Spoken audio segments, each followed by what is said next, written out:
Hey, witches, it's Wednesday. What do you get? You get the Witches movie coven and a whole lot of black, plushy black Phillips. Blinged up a lot these days. What? Yes, what is this? This is Witches talking about witches in movie. If it's your first time here, we are your host. Let me introduce myself. My name is Patti Negri. I am one of your fabulous hosts of this fabulous group. You might know me from The Witching Hour, my regular podcast. You might know me from Ghost Adventures or other shows or tours or my books.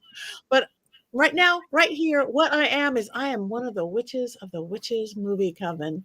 Let me hand you over to the beautiful one of the golden locks, Jason Mankey. After a 2-week sabbatical, I'm back. I'm Jason. I've written 10 books for Llewellyn. This is my 10th book, which will be out in May. High Priest, a biography of Raymond Buckland. I'm so excited. That doesn't help you at all. There you go. Okay, thank you very much. And next, the one and only Richard-Lael Lillard. Hello, Richard-Lael is one name. If I were just Richard, I would be a.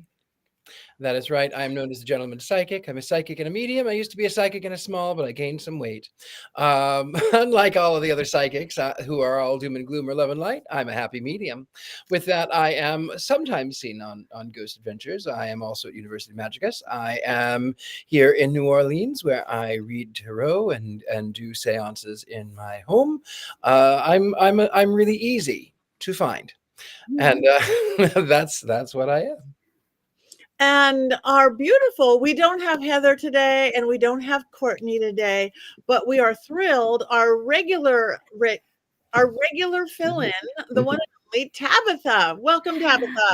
Hi, everyone. I am Tabitha Meadows, and I am a medium and psychic, and I am so happy to be here tonight to talk about Ghost during this multi-planetary lineup. Thank you very much for having me once again. That's right, a multi-planetary lineup. So we should all be outside looking up. No, we should be right here because we have the full night to go outside. So this week, Ghostbusters 2, 1989. 89, that's like 30 something years ago, which is Let's really not talk about that.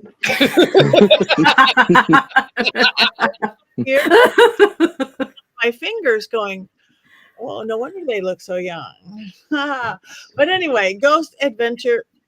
I can't say it. Ghost. That's why it takes 4 of us to be a host, because any of us on our own just can't do it. It takes he keeps kicking me. Like Bling Phillip. We have a new Bling Phillip, which we're going to be flashing to you soon. So in case you don't have your black goat to cuddle up with, maybe you could have one by next week. There we go. Look at now. That's great. That is the new, really big Bling Phillip, and everybody should have one. You can see he's got it wrapped around his horn, which makes me so very happy. So you can get that at mysterycontrol.com, along with some fabulous t-shirts from the Witches Movie Coven, things like quotes and Courtney quotes and Heather quotes and capes and cloaks, even a Richard-Lael pillow, because who doesn't need one of those? We all do. Anyway, Ghostbusters 2. I hope you've all seen it many times, but if you haven't, Richard-Lael, do you happen to have an unbiased synopsis of this film for us? I certainly do. So this is, imagine a time when dinosaurs roamed the earth.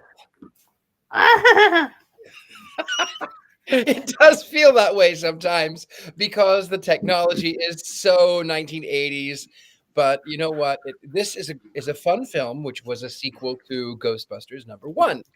Ghostbusters #1, of course, sets off the entire motion. I know we're specifically focusing on 2, but I feel like I would be remiss if I didn't give a little bit about the first one.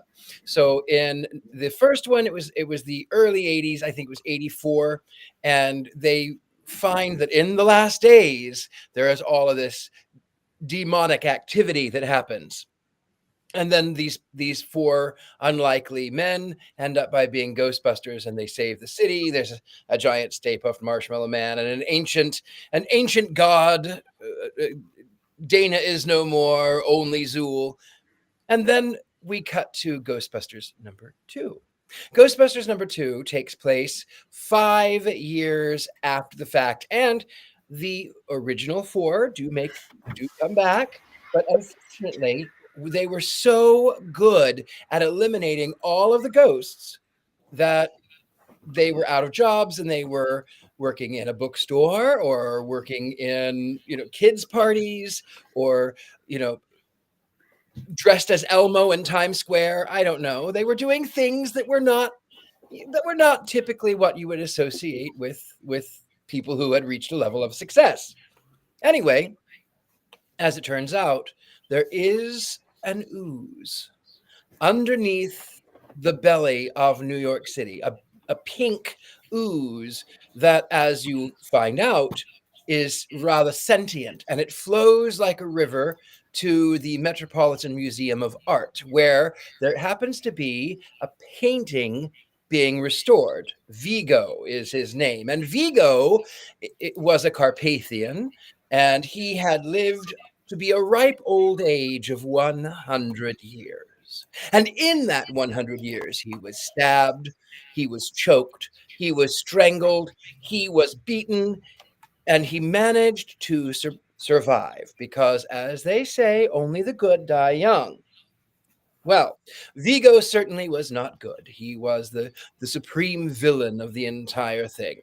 And it just so happens that Dana is now...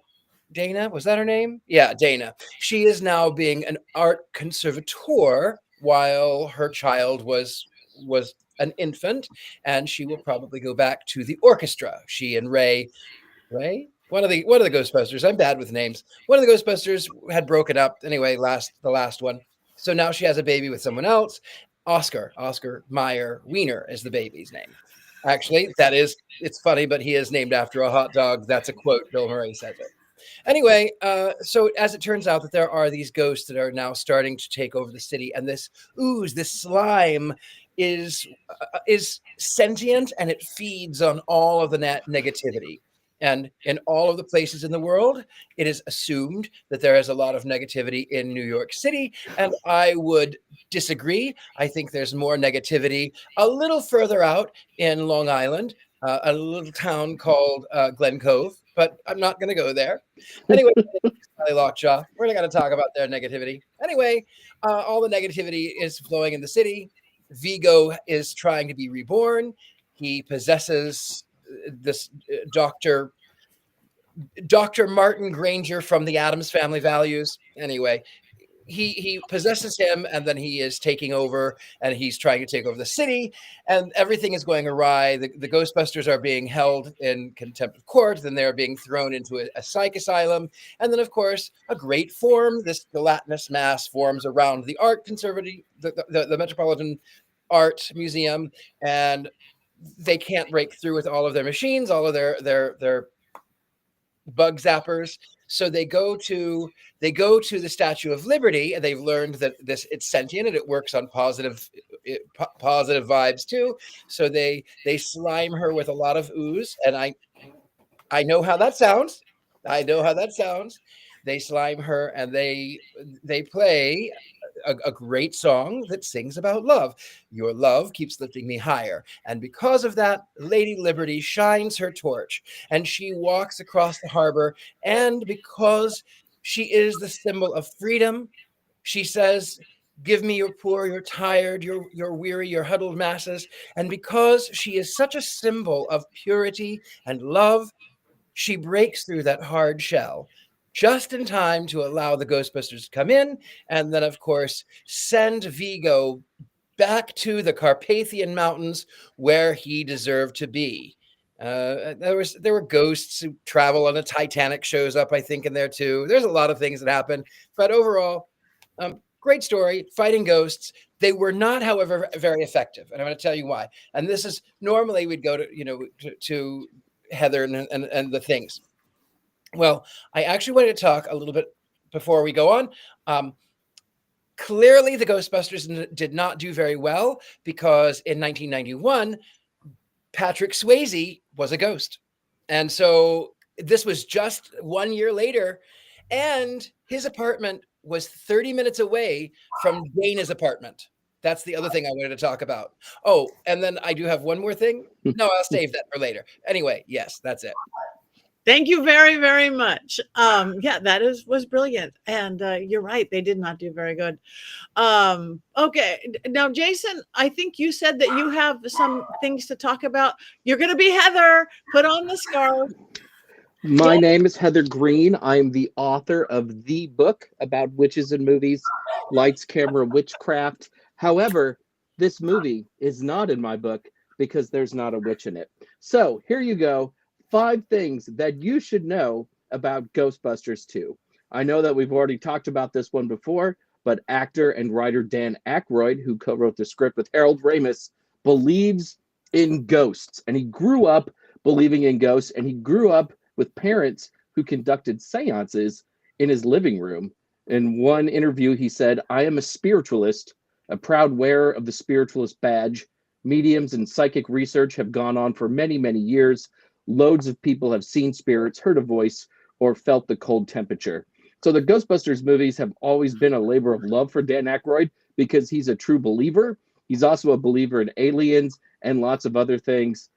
15 years ago, he made a weird movie that was on Netflix where he chain smokes cigarettes and talks about UFOs. If you can ever find it, you should totally find it and watch it and be both horrified and amused.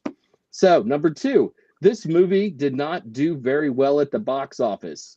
Kind of. It made $215 million worldwide with a budget of $40 million, which is really good, but the reviews were generally negative. And the first movie had made $370 million worldwide. This created a narrative that Ghostbusters 2 killed the Ghostbusters franchise, which is why we did not see another Ghostbusters movie until 2016. Point 3, why did this movie do less well than its predecessor? Well, one thing is the reviews didn't help, but a lot of it had to do with just how stacked the summer of 1989 was. And Ghostbusters 2 came out the week before Batman, which made twice as much as Ghostbusters 2 and was the most anticipated movie of the year. And Batman, as much as people liked it and as much money it made, wasn't even the biggest movie of the year.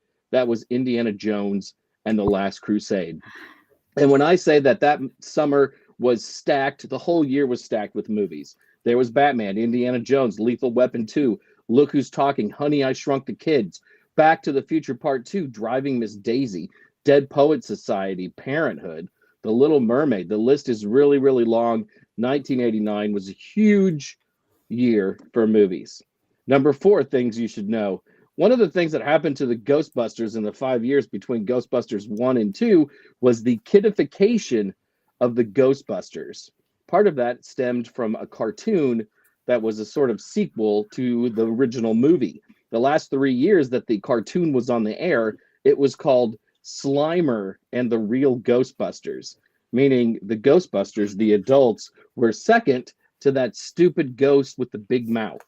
Also, during this period of time, there was an ecto cooler released by High C. That the ecto cooler, of course, is the greatest fruit drink ever made under the High C banner.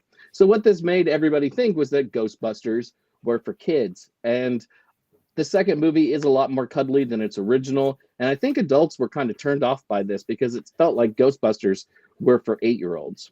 Number 5, there was a sequel ready to go at various points. Dan Aykroyd definitely wanted to make a sequel. And by 1999, he had written an entire script for a Ghostbusters 3, but Bill Murray did not want to participate. So the project never got off the ground. You have to have Bill Murray if you're going to make a Ghostbusters movie with the original Ghostbusters. There was a video game featuring the original Ghostbusters, the real actors, that was released in 2009, and according to Dan Aykroyd, functions as a sequel to the second movie. That is 5 things to know about Ghostbusters 2. I have been Heather Green, and now I am once again Jason Mankey. Thank you for listening.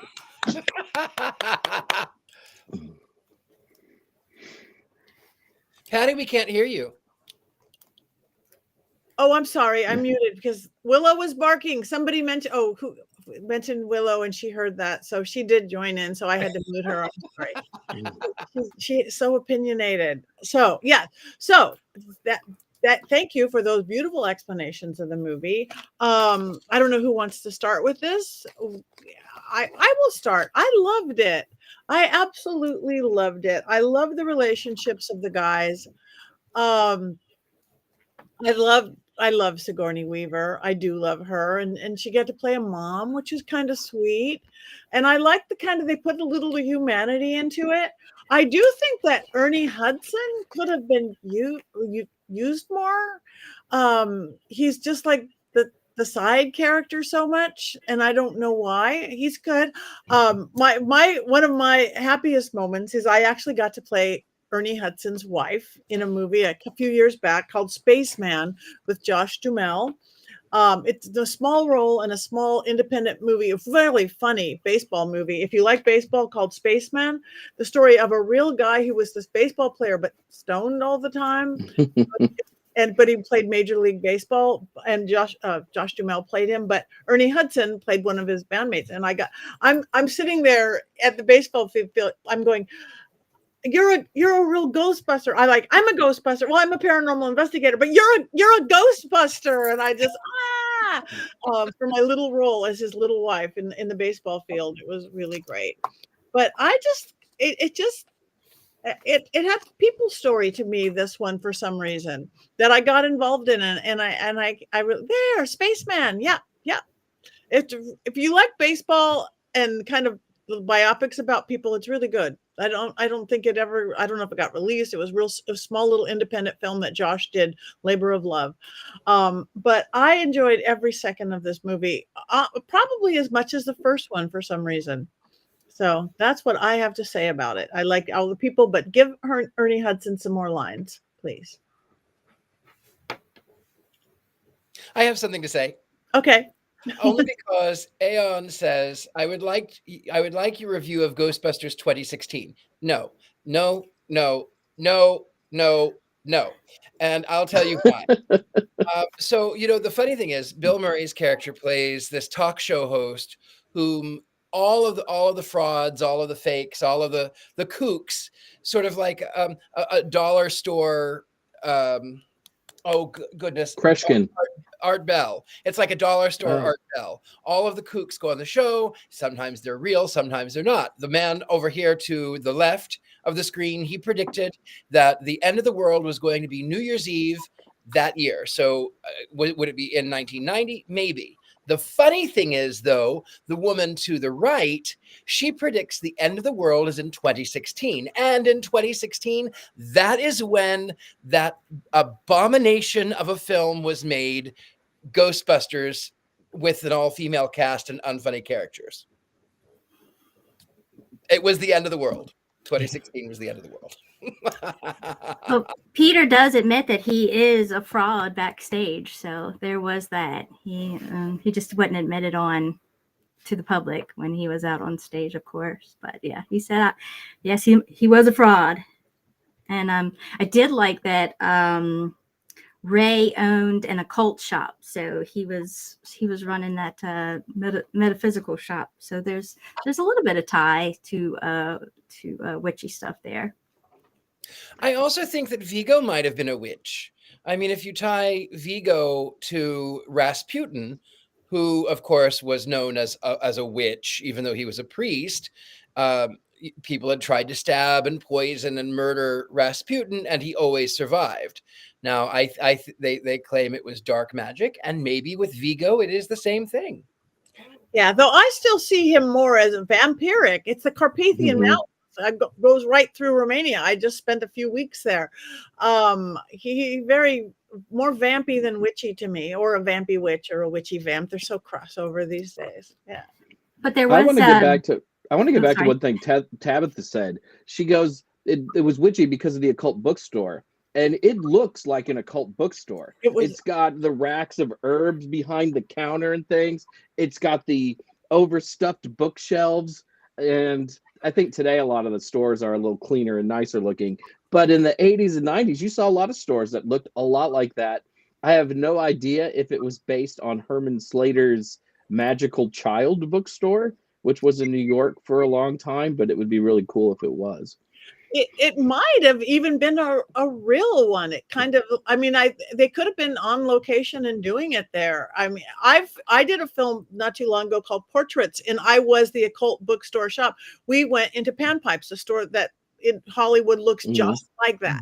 There's at least 3 or 4 in Hollywood, LA, that looks still. Crooked Path still looks like that. Green Man still looks like that. Pan's Apothecary still looks like that. So we still have it. Maybe they just shot the real one. That's what I was hoping. I hope so too. And you have a feeling that Dan Aykroyd is probably somebody who's been in several different occult bookstores over the years and decades, right? Yeah. Yeah. He was handing over a book as well, so I thought that was pretty cool to bring that in. I had oddly never seen Ghostbusters 2 until today. Wow. And I had seen the original in the theaters when I was a kid. But as I said earlier, 1989 was this super busy summer of movies. Major. And movies, like if you missed it, sometimes you just missed it because it wasn't on cable immediately. You had to have HBO and you could see it the next summer. And I think I saw bits of it on HBO over the next couple of years, but I had never sat down and watched the entire movie from start to finish. I think some of my reluctance to go see it was based on that. I thought it really was for kids because by that point, it's 5 years after the first movie and there's all the cartoons and stuff. And the cartoon wasn't bad, but I was a little old for the cartoon. So, and I knew kids who were like 6 who had Ghostbusters action figures.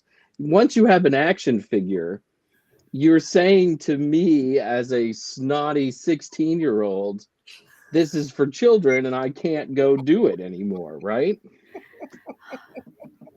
Well, I was one of those children who had the action figures, and I didn't like a lot of movies. I loved The Addams Family, 1991, which was shortly thereafter. I loved Back to the Future. Like I loved these things, but the Ghostbusters always had a special place in my heart. In fact, there was a cereal from the first one. I don't have a clip of that one, but there was a cereal box that had a hologram of Spud, and I cut that out and I would shine the light on it. I mean, I even had it up until probably the early 90s. I had just that cut out from that cereal box. So I was one of those dumb kids with the action figures. I vaguely remember an action figure, and I think it was based on the cartoon, of an old woman whose front would turn into like this giant monster, like with tongue, her like it would fold down. There was a tongue. I had her in my collection. So yeah, I was one of those dumb kids. Aw, that's not dumb. That's so cool. I mean, being able to hold on to your childhood is everything because we're forced to be adults quicker than I think that we should be. So buy the dolls and the Black Phillips and have all the things that keep you childlike because it's really important. Right. There it is. That's the one. That is the one that I had right there. That's amazing. And on the back, it has this this hologram that you could look like it was you had this ghost with you. And I would go into the back room in the night and I would shine a light on it and I would woo. Yeah. Ghosts. That is, I must say how much this movie actually kind of shaped our paranormal. For those of us, Richard-Lael, Tabitha, we work in the paranormal world. I can't tell you how many copies of the Ghostmobile I have seen out front at paranormal conventions. How many people showed up in full Ghost Adventures and the kit and everything. Almost every paranormal convention, they made their mark on ghost hunting and ghost hunters, and I think in a really fun way. They did. Go ahead. They were I didn't mean to interrupt. I was just going to say they were technologically advanced too, which they use a lot of the things that you would think in a contemporary ghost hunt. Yeah, and they do pull out the Wigadaga meter and the Lanky Deaky. That's just like the tech guys at ghost hunting. It's exactly like them, the little tech nerds. Yeah, the gigameter and the proton packs. Yeah. Kathy, you could like 2016. I liked that it was girls. It just wasn't. I love 2016. I unapologetically love 2016. I know we're not talking about it, but the only mistake they made was not linking it to the original film.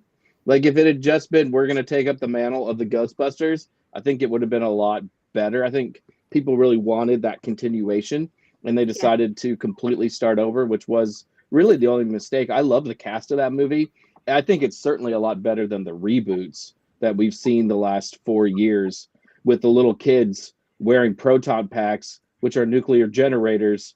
Like, don't give that to 10-year-olds. I'm sorry. Maybe I'm just too old and the children need to get off my lawn.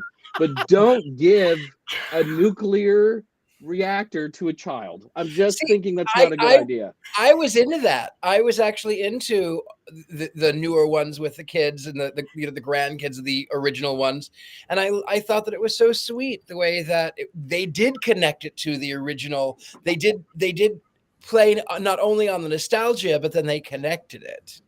So I did like that. And that was that. You're right.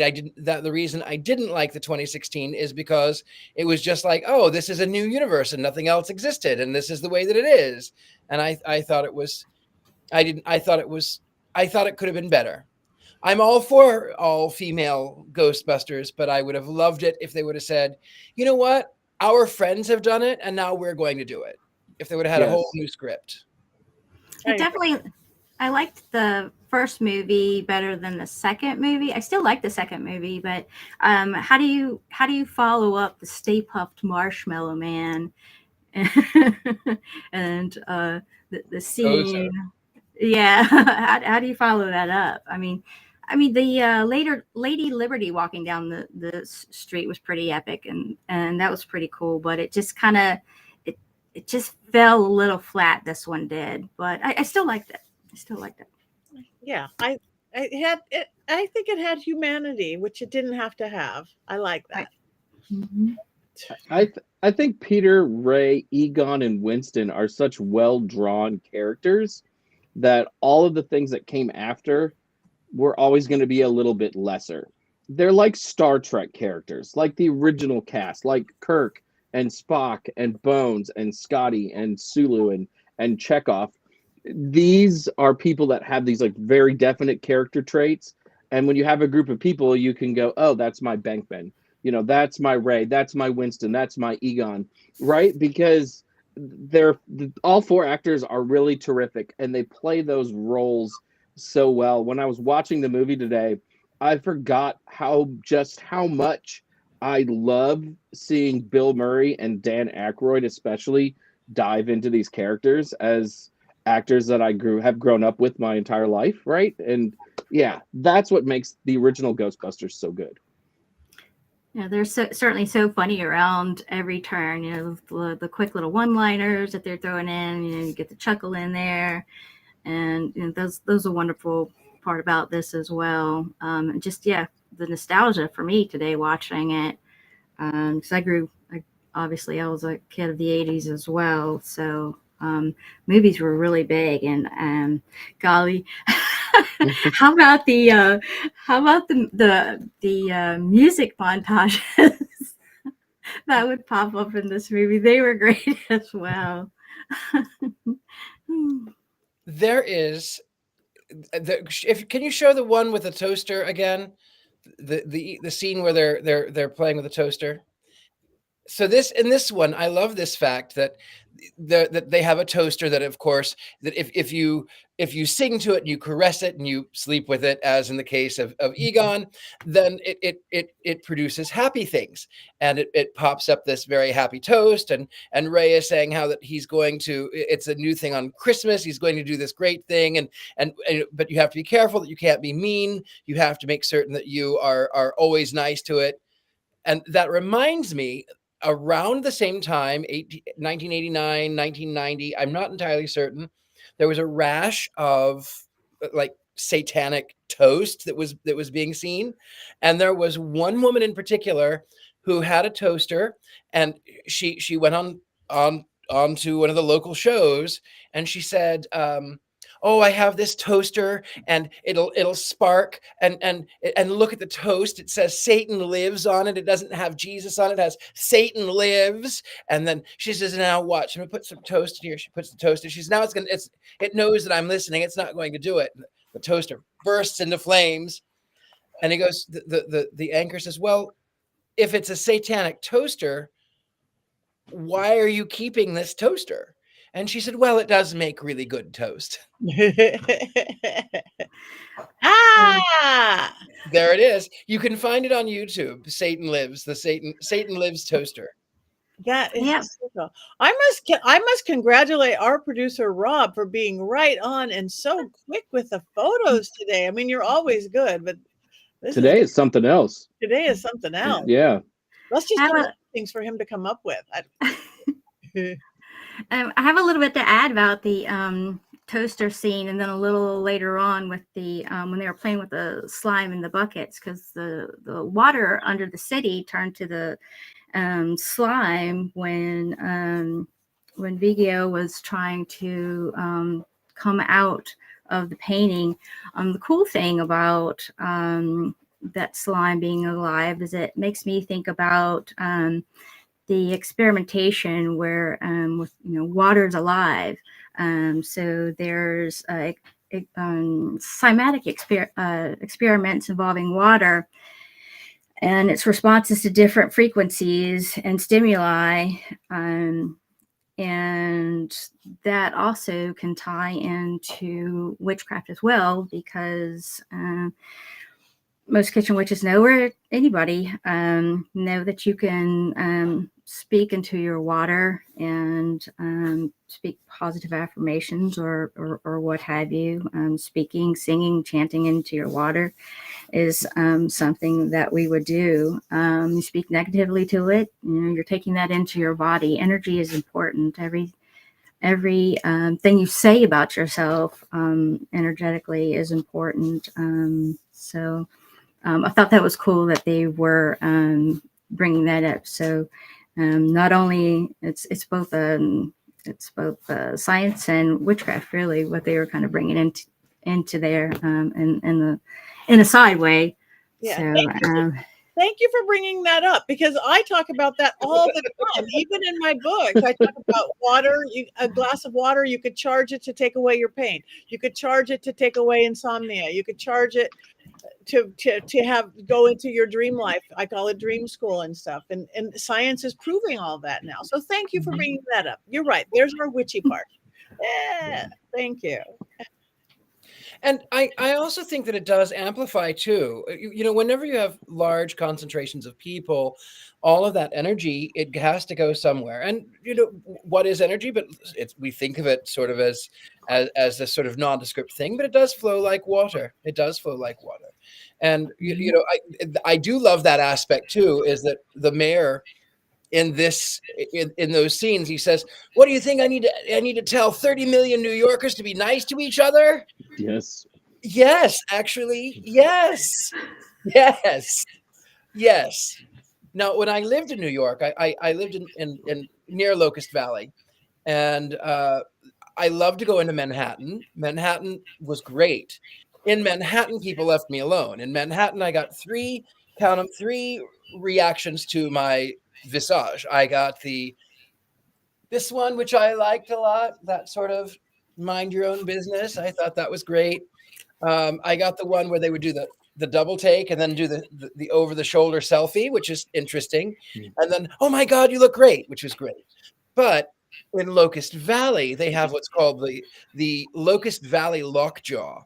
And they'll say, if they think that you're financially on their level, they'll say, smashing party. And then they'll turn around and they'll say, she's not going to make it. She's just not the right kind of people.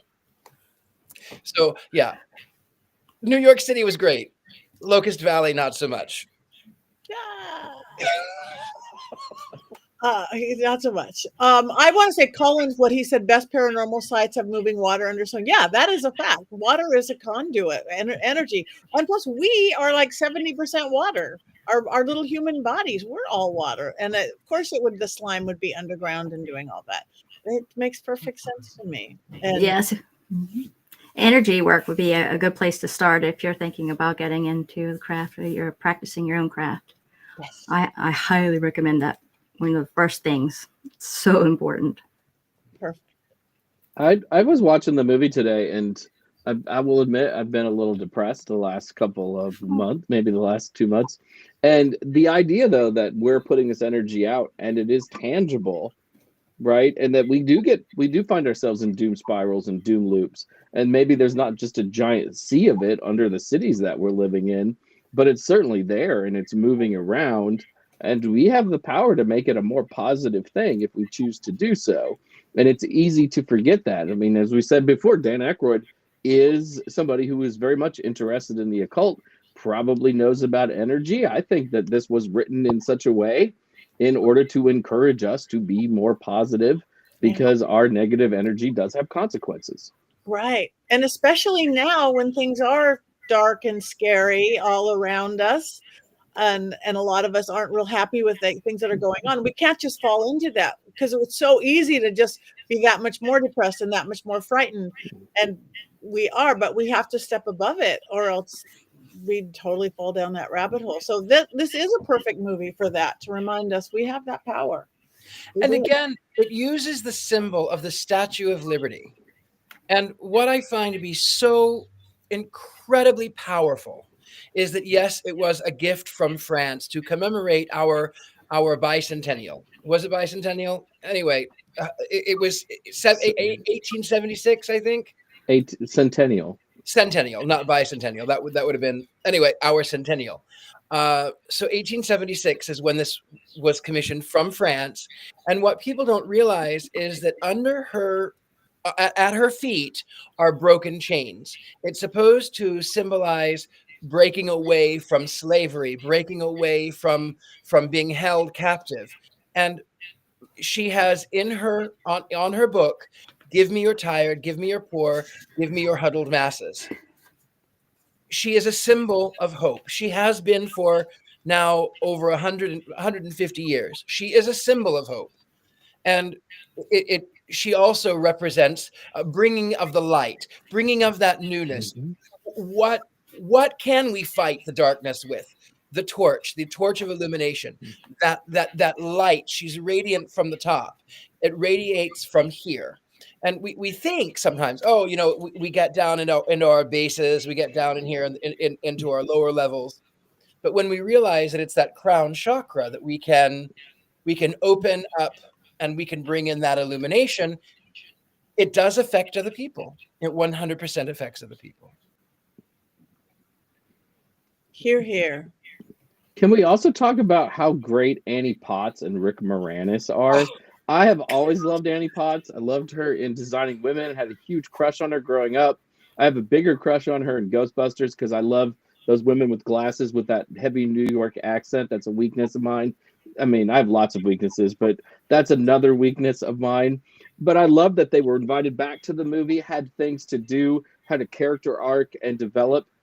And that's one of the things about these two Ghostbusters movies is how good the supporting cast are. It's not just the four Ghostbusters. Amazing. It's everybody else around them, right? Yeah. Yeah. Beautiful. Beautiful. I have to say that I liked Annie Potts in Ghostbusters, but I personally had a crush on her in Designing Women. Yeah, absolutely. Me too.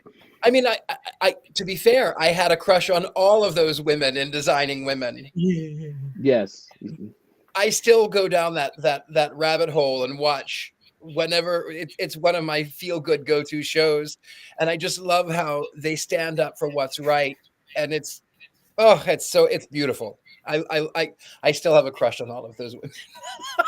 Like talking about Designing Women, we really need Heather here. And I can't just put on the scarf and magically turn into Heather at any moment because she's in Atlanta, like the Designing Women were in Atlanta, right? So she's got that super connection.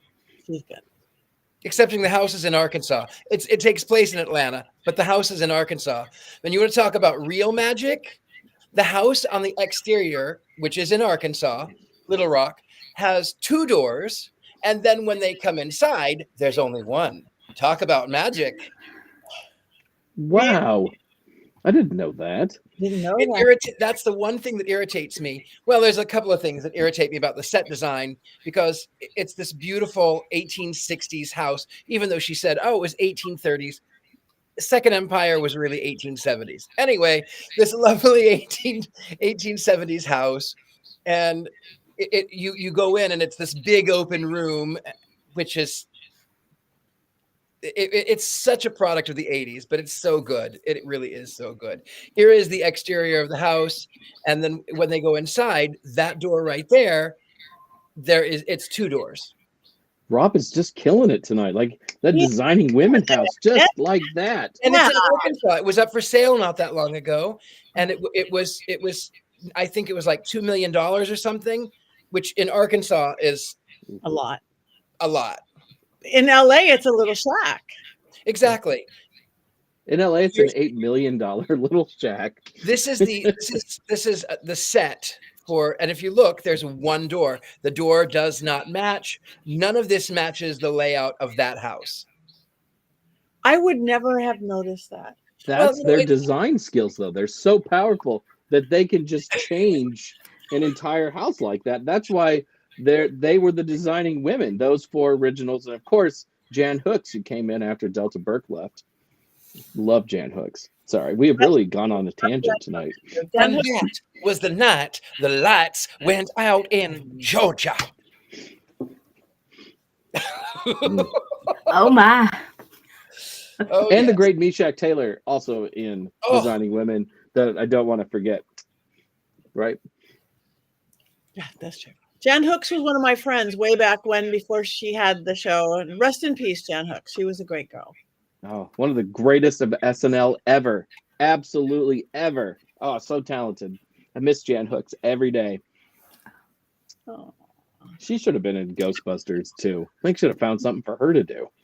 Well, maybe she can be in Ghostbusters 7 or something. Yes, I think they should make another one. Will they? Do we know? Anyway, do we have any quotes for this fine film? Richard-Lael, do you want to go first? Well, my quote was that 2016 one, and then that was, I already said that. Yeah. Somebody asked about it. I wrote that one down because it's so good, right? It is a great quote. I did make some to fill in for Courtney, just because I thought if I didn't, I might get hexed.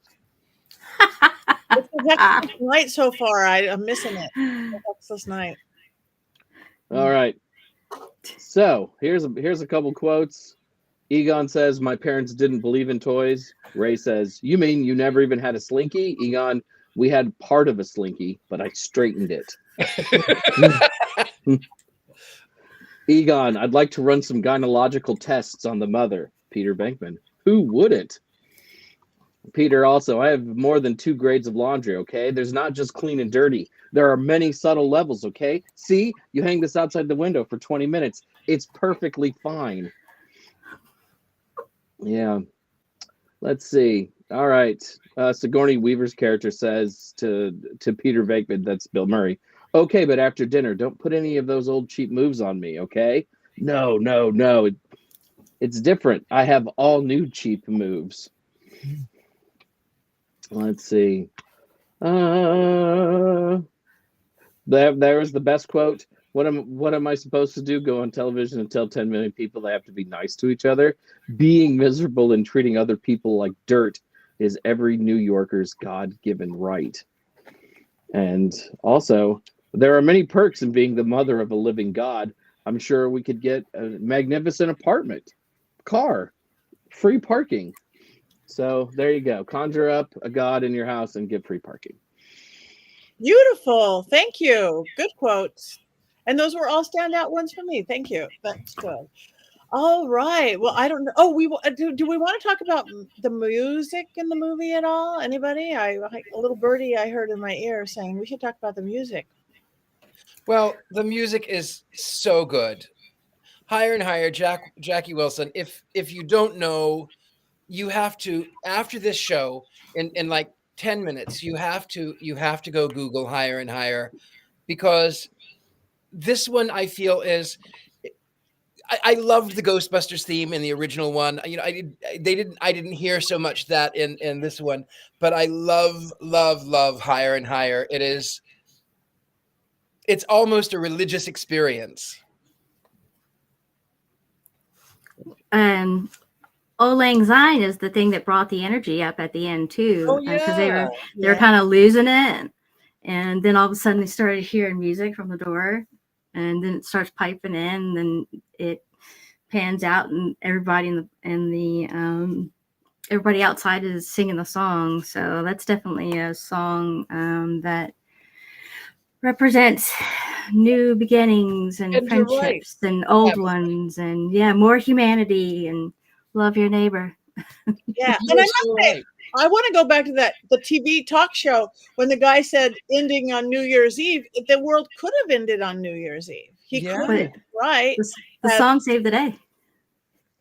Yeah. So, when I think of music in this movie, though, I think of On Our Own, the Bobby Brown song, which was like the single that they really pushed to radio and stuff, peaked at number 2 on the Billboard charts. And one of the interesting things about that song, though, it's definitely an R&B song, but it has a couple of bridges that are pure rap by Bobby Brown. You know, take the proton packs and the backs and they split.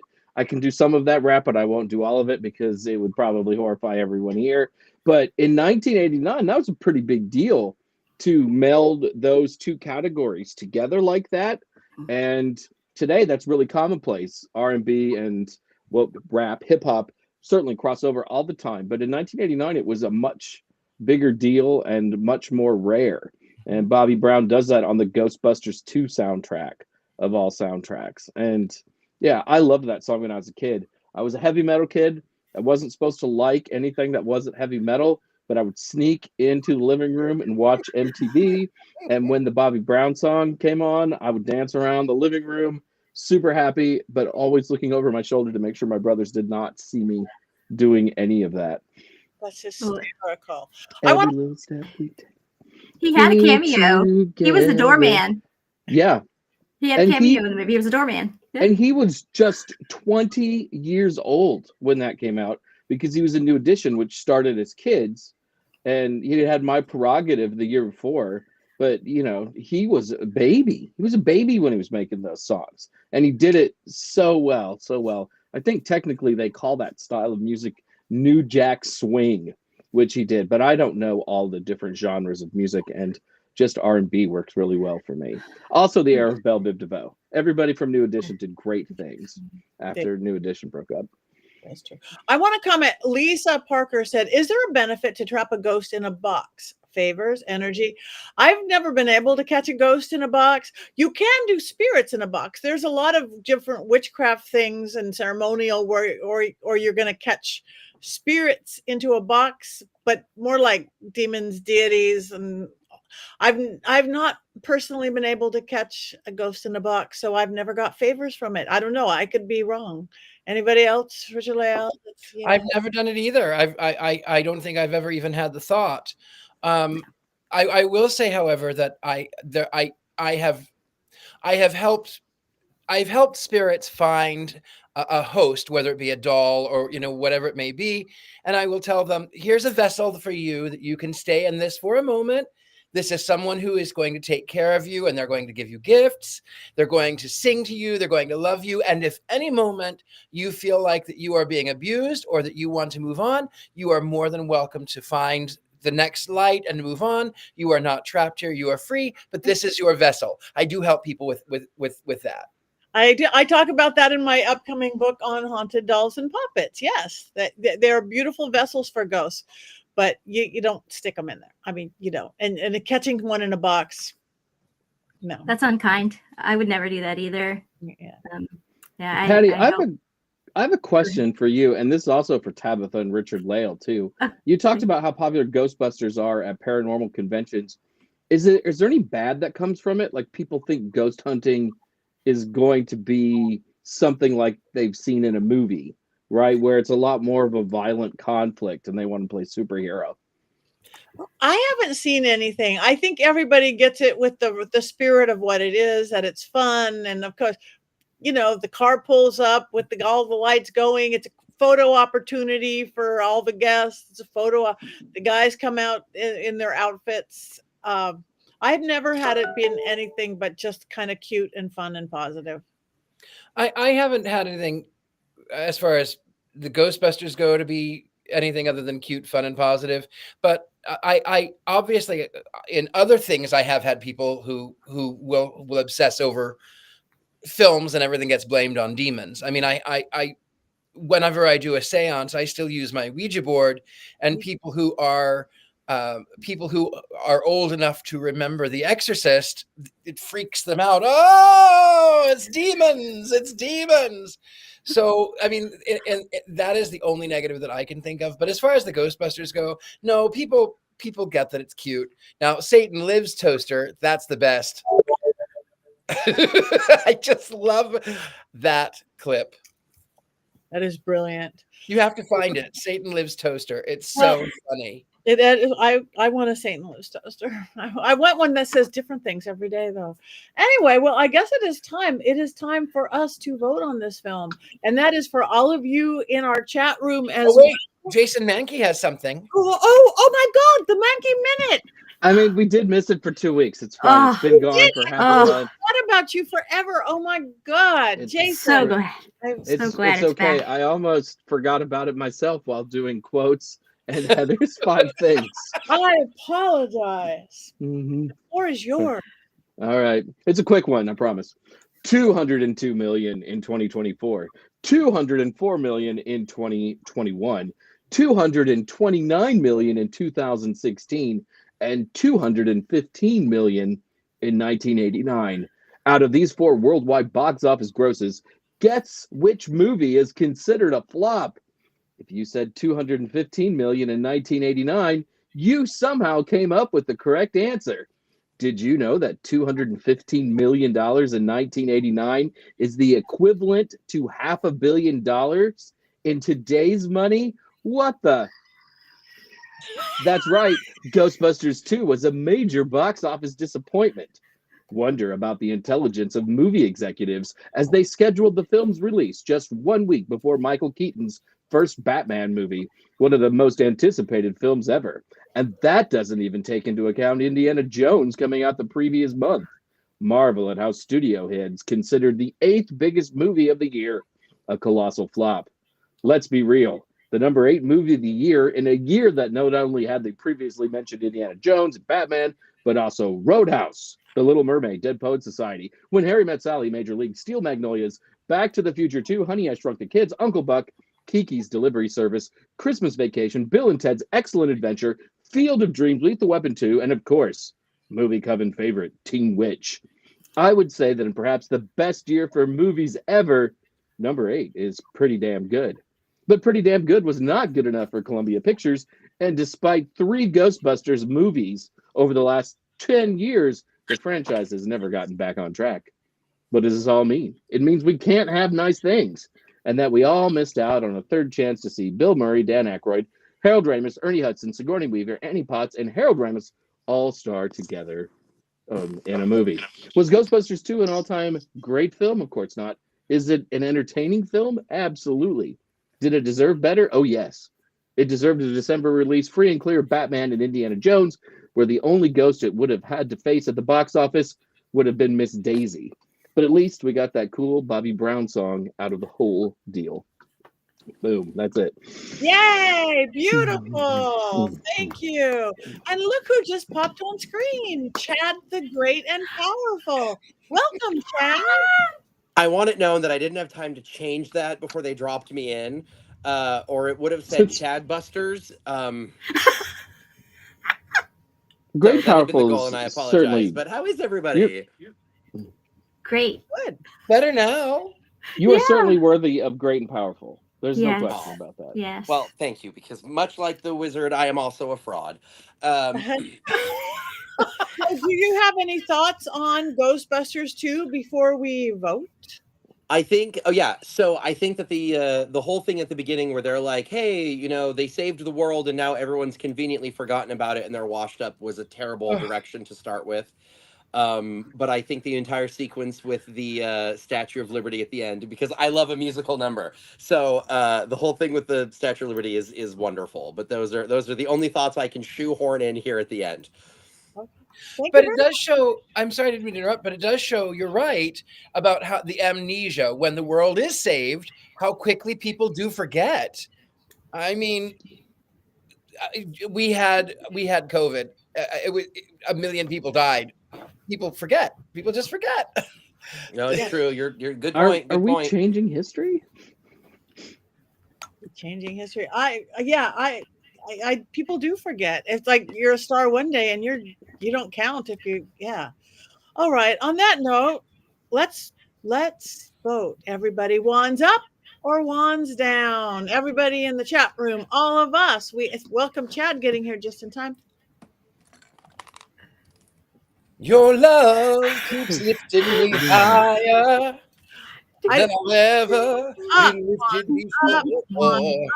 Musical ones up. Look at all of us. Okay, chat room, let us know. I decided to use a broom, a very waxy little broom, because I could bring a little more witchcraft in the movie. You need a little more witchcraft, but definitely wands up.